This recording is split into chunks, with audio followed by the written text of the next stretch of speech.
Unless you do the hard work of becoming whole on your own, all of your relationships will be summarized in an attempt to just fix yourself.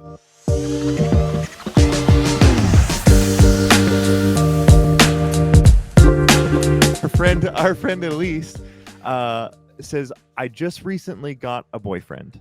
Okay. And he told me he loves me in a letter last Friday. Oh, that's cool. I don't know what to do. I am 21. He is 24. Is that too old? And is it too soon for him to say, I love you? That's a great question. In one of the classic books of the Bible, the Song of Solomon, there's a beautiful command wrapped in there. And it's not because God's trying to just slow people down, but the command says, don't arouse love until it awakens on its own.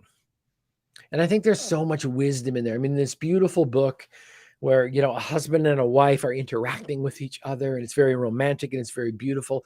I love the fact that God created romantic love. I love the fact that your boyfriend wrote a letter to you and declared his love. I think those are beautiful things to have happen.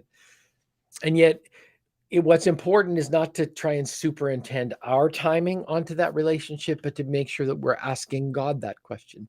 So you could ask me, is it too young? I don't believe 24 and 21 is too young to fall in love with each other. My question would be this: do you love Jesus first?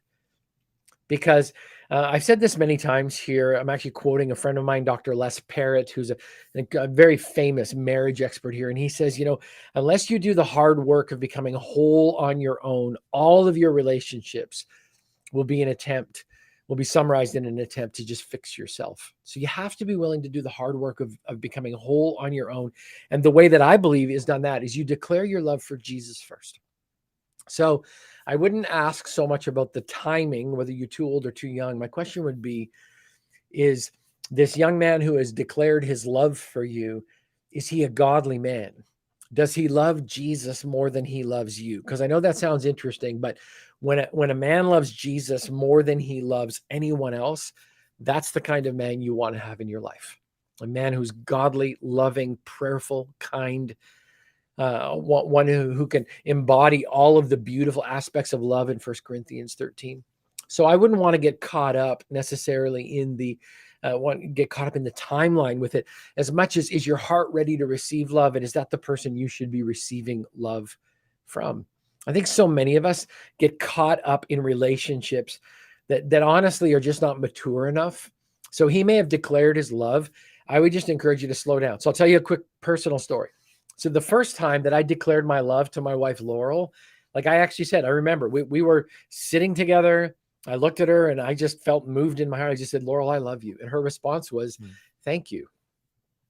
And that's all she said. Now, I was expecting that she was going to reciprocate and say, I love you too. But the truth is, here's what I learned. Laurel is a woman who stands by her own convictions, and she's going to share what she feels to be right and true when she's ready to share it. And just because I made a declaration did not mean that she was ready to reciprocate. And I learned that was my very first moment. I had so much respect for her already, but my respect grew exponentially, which is just like, she's not just going to throw something out there because I said it. She wanted to know that my heart was hard after God. That's what she wanted more than anything. And we've been together for 33 years. I still love the fact that she didn't just say, I love you right back again. It took time. And I really believe in that moment, she was the mature one.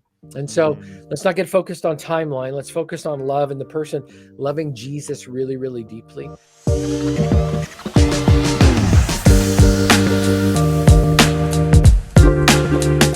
Thank you so much for watching this response. If you have another pressing question, we want you to click below on the Q&A tool that we call AskJesus.net. If you submit your question to AskJesus.net, it will literally search the scriptures and provide an answer for you that we believe is both biblically accurate and represents the heart of Jesus. Or if you want to, you can talk to us directly. Just leave a comment down below and someone from the Jesus.net will respond to you just as soon as we can.